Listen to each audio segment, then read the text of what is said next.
गज़ा पर इस्राइली जारहियत का सिलसिला जारी है। गज़ा में ग़िज़ाई क़िल्लत के बायस एक और मासूम बच्चा दम तोड़ गया। फ़लस्तीनी वज़ारत सेहत के मुताबिक ग़िज़ाई क़िल्लत से मरने वालों की मजमूई तादाद 222 हो गई है, जिनमें 101 बच्चे शामिल हैं।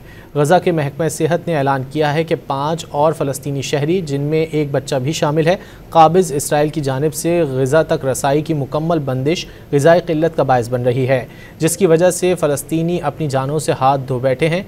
ये ज़ालिमाना मुहासरा और दरिंदगी गुज़िश्ता 22 महीनों से जारी है।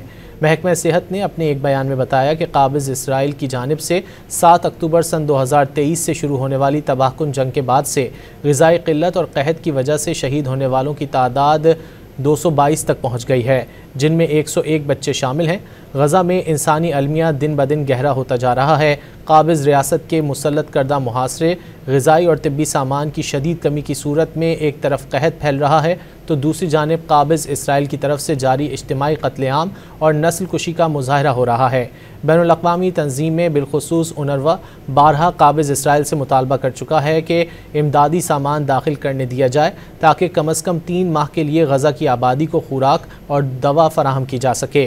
अक़वाम मुत्तहिदा की रिपोर्ट्स के मुताबिक गज़ा में तकरीबन 5 लाख फ़लस्तीनी शदीद कहत का शिकार हैं, जो कि पूरे इलाके की 1/4 आबादी है, जबकि बाकी रहने वाले अफराद भी संगीन ग़िज़ाई क़िल्लत का सामना कर रहे हैं।